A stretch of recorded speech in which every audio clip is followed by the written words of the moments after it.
What's going on, everybody? Gather round. Gather round. Woo!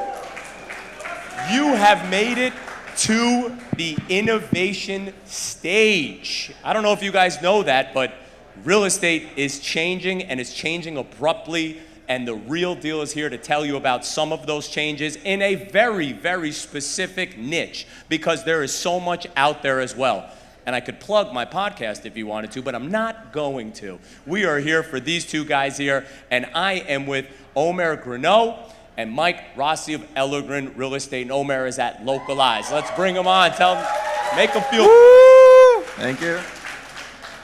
So we're going to get into why they are on stage and innovating. But first, let's get a little backgrounds on these guys so you could set the stage as to what's happening. So tell us a little bit about yourself, then tell us about your company. Shoot. Sure. So, Michael Rossi, I live in Bedford, New York.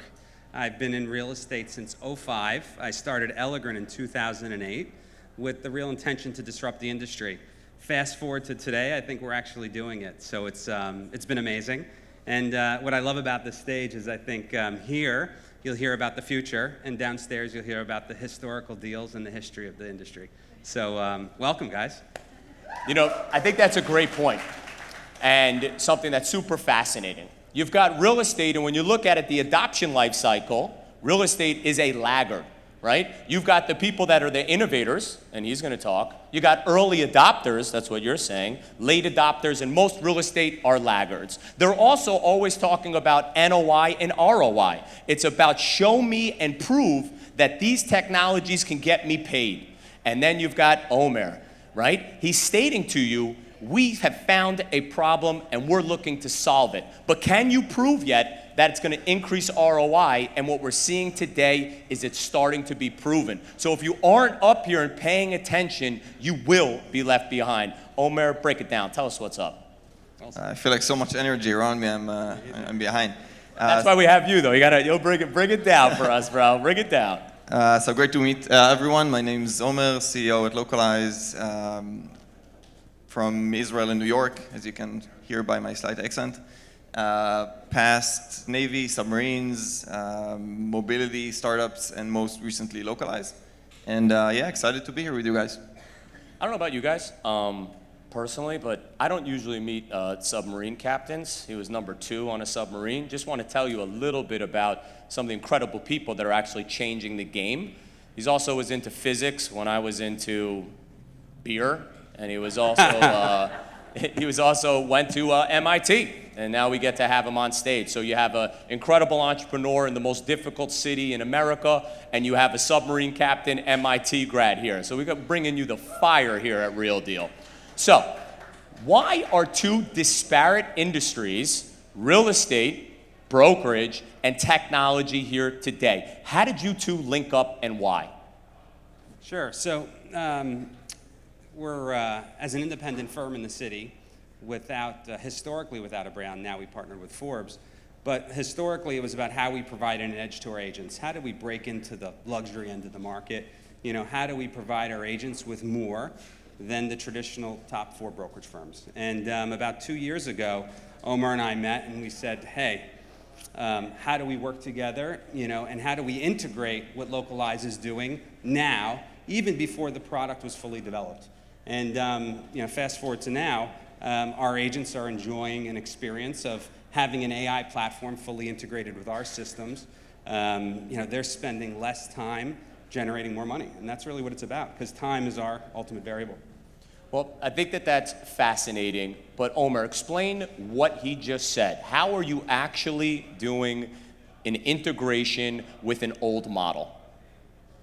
So first, I think we are very excited to partner with Michael and the team. They're I wouldn't call it an old model. I actually think they're visionaries in how they think about customer experience and scale and growth.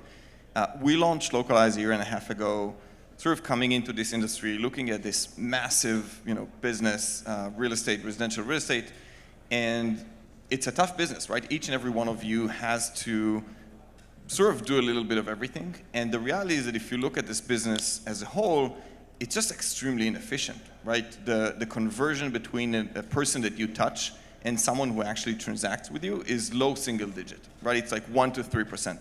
which to us, when we thought about the problem we want to solve, it's mind-blowing, right? Put differently, you lose 97% of the opportunity that you spend most of your money to generate. And so that is the problem that we at Localize are solving, right? We view the process, and we think that the reason why this happens is because you have to balance creating meaningful relationships and humanizing the relationship. But then at the same time, you have to do it for hundreds or thousands of people, and that is just humanly impossible to do without technology. So Mike, break it down. So you start the business in 05, Resi Brokerage has been around for hundreds of years, or maybe 100 years. Don't quote me on that, people. I don't have my producers to tell me. 150. Right on that. 150, thank you, sir. This is my Jamie. What would be the typical day? What were they doing and where were they spending time?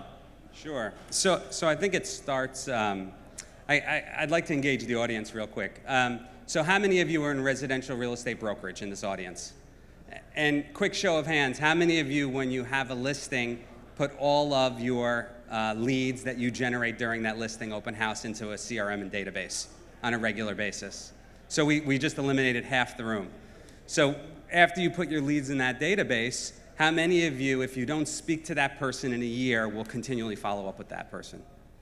Nobody. So there's nobody in here who is valuing the time they spend today to create value tomorrow, right? Or the following year. And one of the biggest things that we teach in training and development, such an important component of the business, is how when you spend an hour today, it has a half-life tomorrow. It has 15 to 20 minutes of value next year. And what AI does is it shortcuts a lot of that hard work.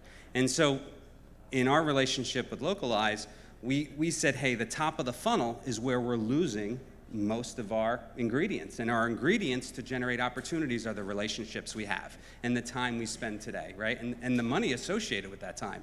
So having Localize help us manage the top of the funnel, leveraging AI, allows us to generate opportunities that would be completely missed. And this is no downing on this room here, because my agents are exactly the same way.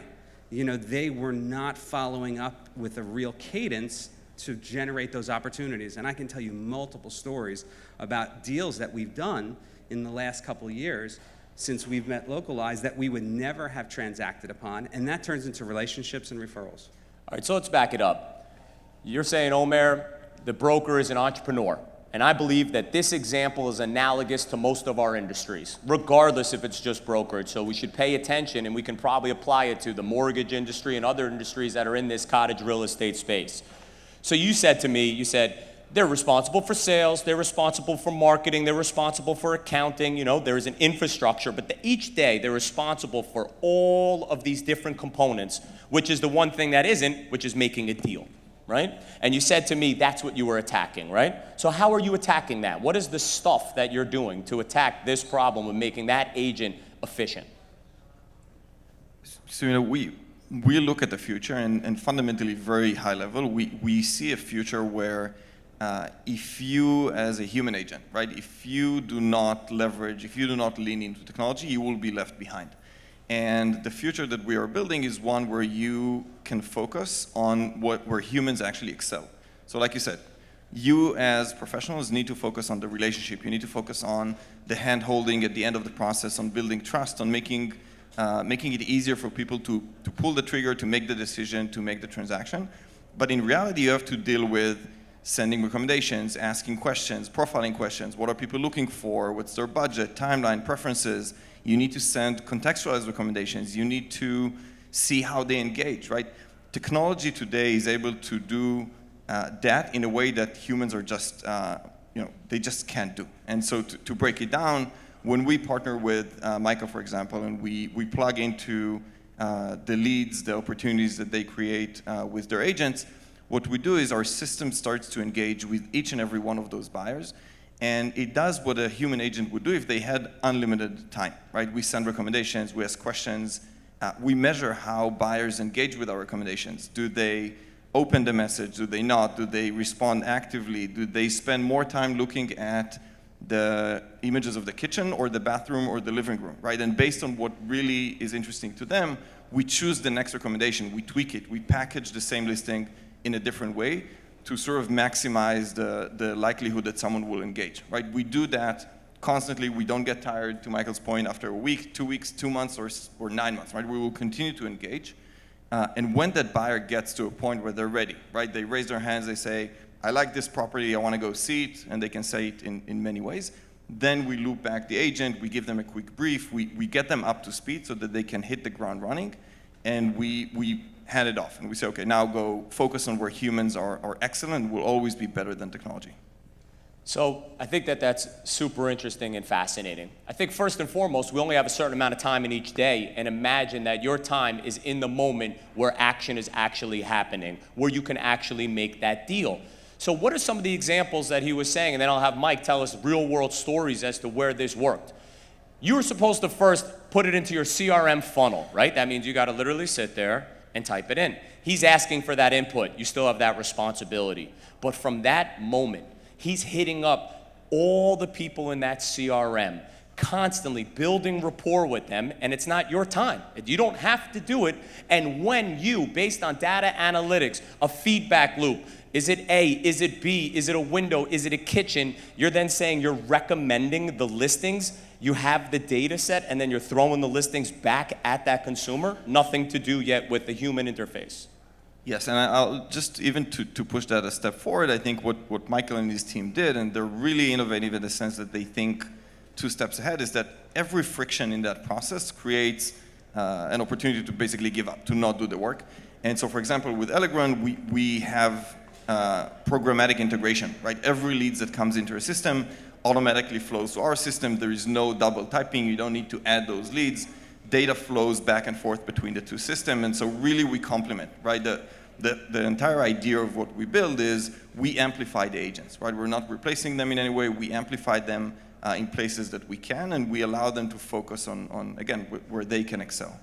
Mike, give us the results. If this is what you're using today, the proof must be in the pudding. Give us some stats on your company now. Sure. So we do over $1 billion in sales annually.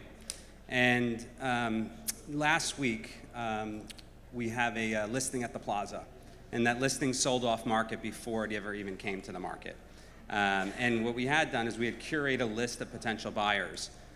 Chris Fry, one of my agents, is one of the most horrible CRM users in the company. But he's got an amazing team around him. And long story short is Localize regenerated an opportunity that had come up from the old listing that he had, because he put it back on the market. And without contacting one of 500 or 600 clients that had come when the listing was on the market previous, we're now working with a $13 million buyer, offers out on a townhouse when they were originally looking at the Masonette at the Plaza, which is a townhouse-like apartment. So it definitely works. I just want to back up a second because Eric makes it look easy. He makes it sound easy. It's not, right? So when we talk about that two-way communication, when we talk about that integration, Localize or AI is one component of multiple partnerships. And it's really important to realize that it's not only a brokerage firm that's partnering with you, it's all the systems that they deliver that reduces that friction so you can leverage the AI. And we're in a position now where AI, we're in AI 2.0, right? Quick raise of the hands. How many people have used on a weekly basis either Alexa or Siri? Just very curious. Alexa, Siri users, right? So when ChatGPT came to the market, we are now AI 2.0. I bet you if I asked that same question, very few of you have figured out how to use ChatGPT in a meaningful way. So we've already integrated it in our systems to complement what Localize is doing, right? And it's about the layers of partners that you bring in. And maybe if I can jump in, so again, I think Michael raises a good point. This is not just about us. It's the future is one where technology powers humans, right? And great technology always has been one that eliminated friction, that took off tasks. It never fully replaced the person, it just amplifies them, right? And so everyone talks about AI today, everyone talks about sort of deep technologies, but it's, much of it is buzzwords. When you evaluate solutions technologies, what you should be looking for is not sort of 1.0 or 2.0, which was like automation or it runs a script and it tells you should do something because it's been a month since you send a message. New technologies today, Localize and others, are doing the work for you. They're proactive, right? They don't just tell you, oh, you haven't sent this person an email in a month, you should contact them. They realize that you haven't communicated, they find the right thing to send, they send a message, and they manage the response, right? They only ping you when you're needed. And I think that is a world that if you're not tapping into, then again, you would just find it very hard to compete very quickly.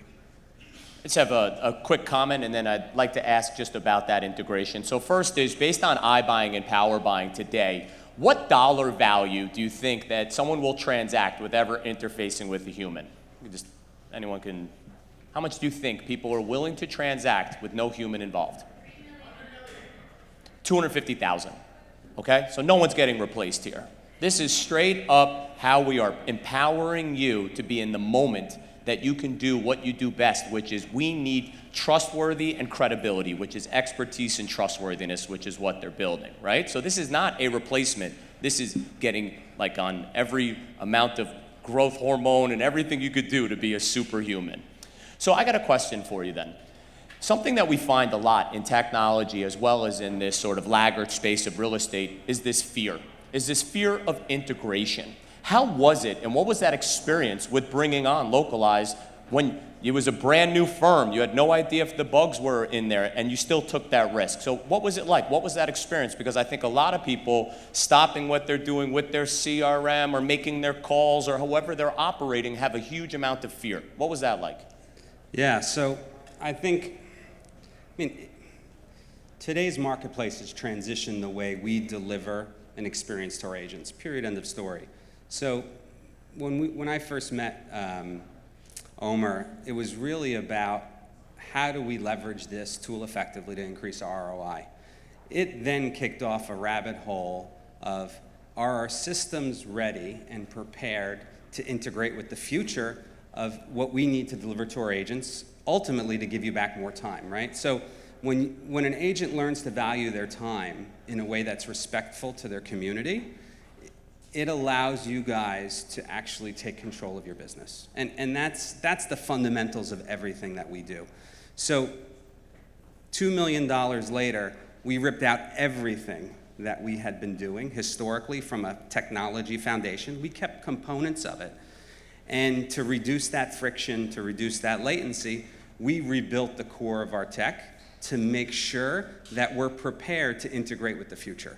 And what that looks like, so I'm going to say a word that many of you probably don't know, an API is like a digital handshake. So in order to have a digital handshake, you need a very strong API that can speak to all these different platforms that we're discussing. And they have to be integrated in a way that a human can use them so they could actually execute on their business in a way that creates value. And we went down that endeavor about 18 months ago, and probably just 2 to 3 months ago, we finished. The reality of it is we'll never be finished, and that's our commitment to our agents, that we'll continue to layer in the components to make their business more successful, to give them back time. And then on top of that, it's rebuilding all your training and development around these tools, because adoption is the most painful thing for me, because you invest all this money as an entrepreneur, as a business owner, you get your team around you to adopt it, and then you have to get your advisors and your agents to adopt it.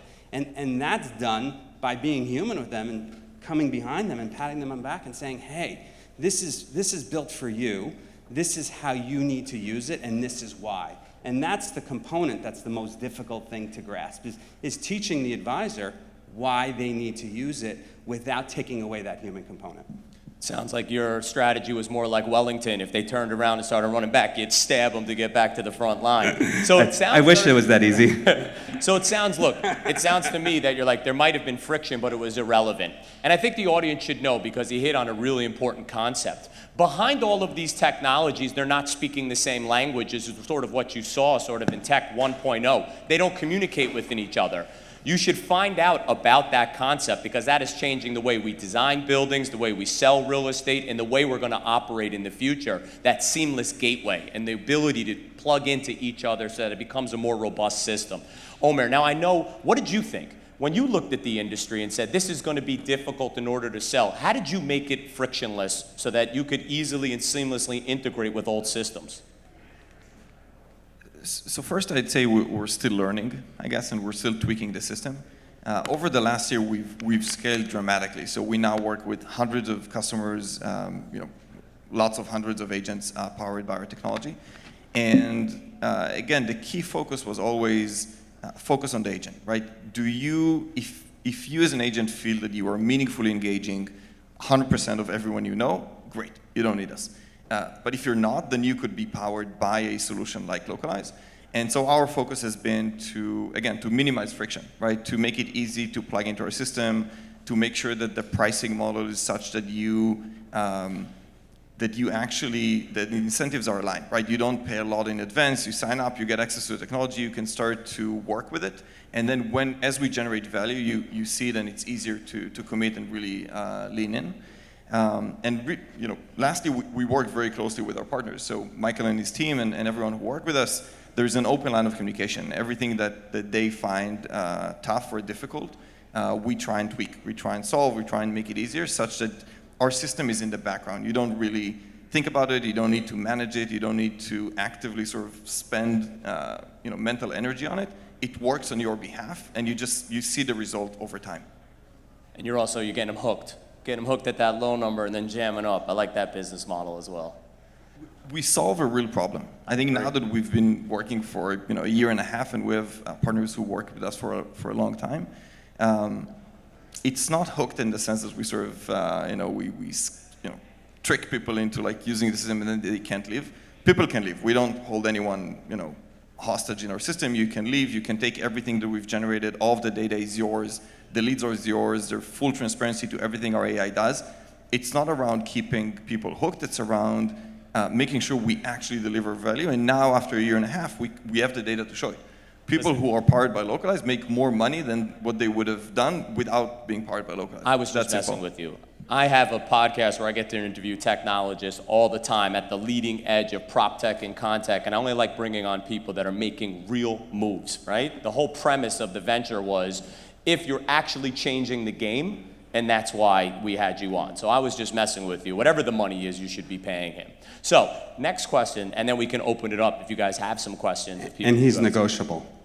For right now. Was negotiable, but now, Michael. Now we're on the real deal, that's it. So what do you see as the future in the next 6 months to a year of your brokerage and marketing firm?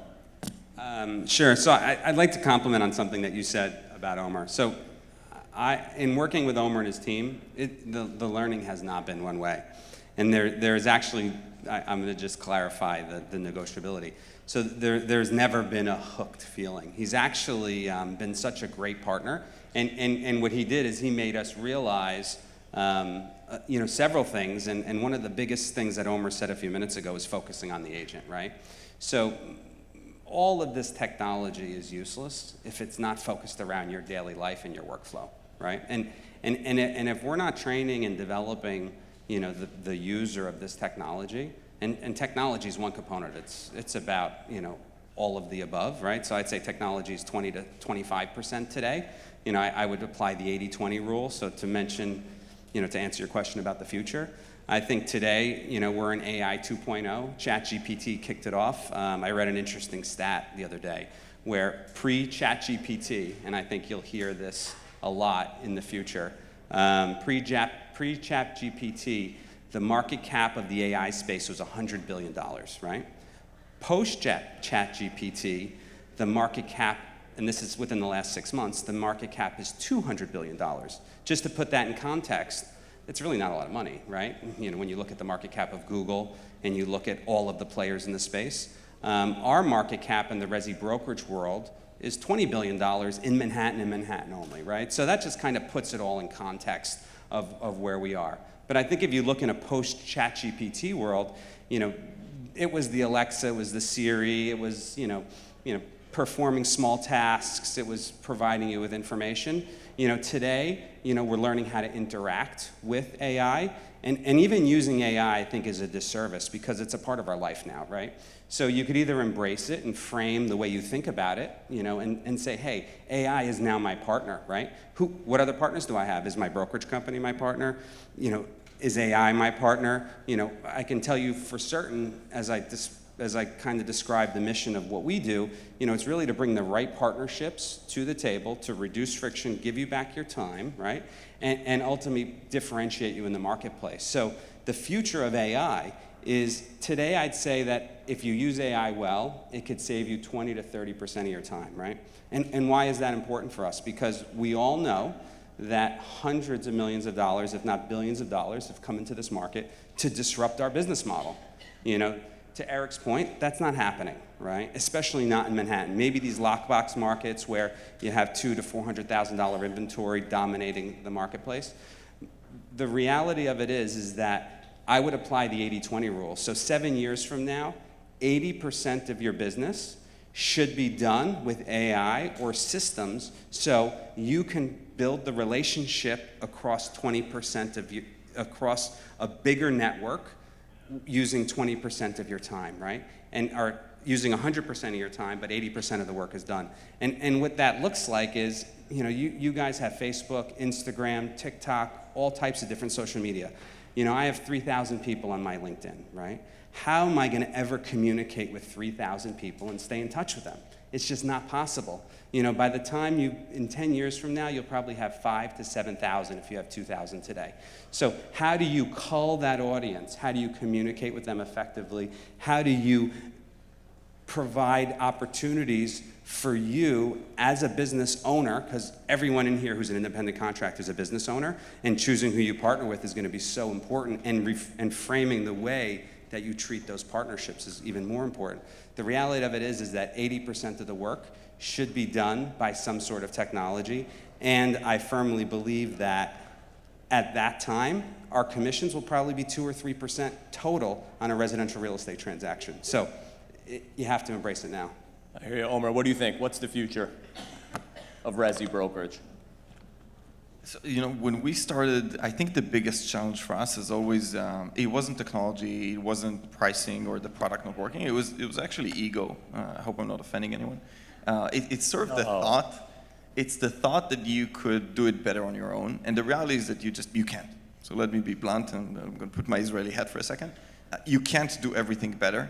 And so we have been fighting basically against ego. And I think over the last year and a half, it's become, one, we now have more and more data to show that we can do better. And most importantly, it's not a competition, right? Instead of saying, I can do everything on my own, I don't trust AI, I don't trust technology, the risk is too big, you should try, you should lean in, and you will see the impact. And the bottom line is that you will be more successful. And that is eventually what matters the most. And so if you ask me, again, my view of the future, I think people are going to let go of their ego. The ones who are going to do it quicker are going to, again, speed up and break through, and the ones that are going to take their time are going to lag behind. But it is coming, and you should dive in, both feet. You know, just in conclusion, we'll open it up for a question or two. I'm not sure how much more time we have.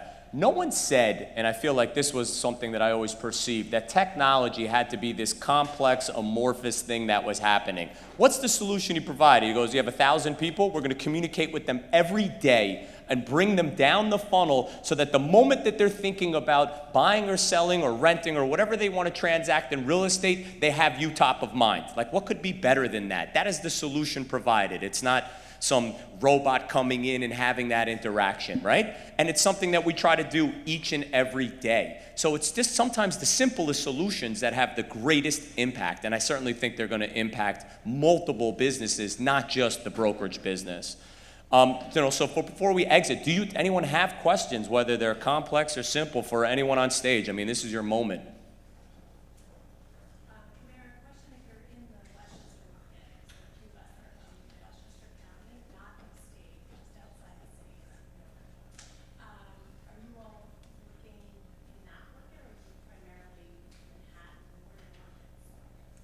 So we're now in New York City, 5 boroughs, Miami, and Chicago, but we are scaling quickly. And so if you're interested, you should reach out to our team, LocalizeOS.com, and we'd love to talk. Only New Yorkers have the bias that that's upstate New York. Everyone else is willing to do business everywhere, you know? Anyone else?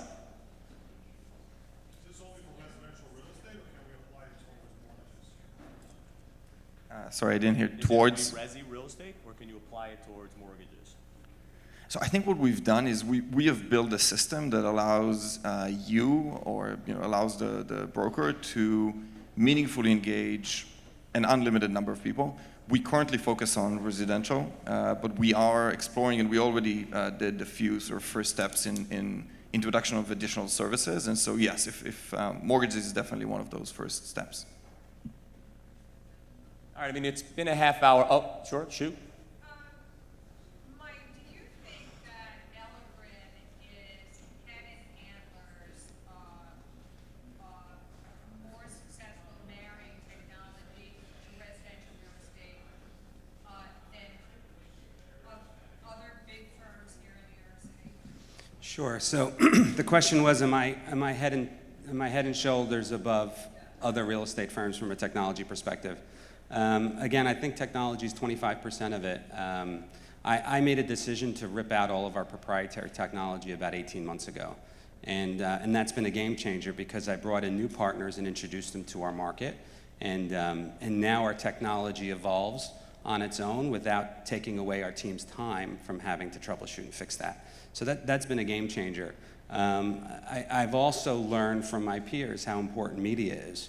So being partners with Forbes also has given us such a head and shoulders win above the competition. So if you take those two things, the ability to reach the consumer in a digital marketplace that, with the right access to that demographic, and then leveraging technology to do it effectively, the combination of those two things work incredibly well. So no different than some of our teams in our market that have 8, 10, 12 team members and one business driver, right? They've been able to build a network and have been able to distribute that across the team. And that's very common in our market, but not common in other markets until about the past 2 or 3 years, and that's been a big push by like Keller Williams and some of the bigger national brokerage firms. So I think, to answer your question, I think we are head and shoulders above our competition. And it's really about giving you back time and differentiating you. I just want to, in conclusion, and I'll let them tell you where they can find you. You'll tell us all your socials so that we can follow you and stalk you. Mike said 25%. In life, we look for a millimeter and a millisecond advantage. And Omer will tell you when he was down under, they were looking at the smallest advantages over the competition. And he just said 25% above the competition. If you're not paying attention for 25%, then nothing is going to work on you. So you definitely need to pay attention. So Omer, Mike, tell us where they can find out and learn more about you guys. Sure. Happy to chat with you after this event. Please go on our website, Elegran.com. You'll get a good sense of what we provide real estate agents as their true partner. And I'm always available. So, that's well known across the company. So feel free to reach out on my cell phone. Why don't you give them your cell? Just shout sure. it out. Absolutely. 914-954-1695. Eric, you want to give your cell out as well? No! See, we're in different businesses. I don't have a cell. I got a Nextel, so you won't even find me. If you want to text me for Eric's cell after, I'm happy to. I used to be pre-Localize. I used to work at Via, which is a mobility startup, and I used to be the GM, and I still have drivers calling me on my personal phone, so I think it's fine to give your phone. You can find either me here afterwards or anyone on our team, or LocalizeOS.com, or on any of the socials, I think always LocalizeOS. Thank you. And just because this is the Real Deal Forum, I happen to have a TV show on The Real Deal called The Blueprint. So you better go on the website and start watching The Blueprint. Then I got this podcast called Real Tech Talk on YouTube, Instagram, TikTok. I'm everywhere, people. So listen, let's give a round of applause to these guys coming out here and talking to us. Thank you, boys. Appreciate it. Thank you.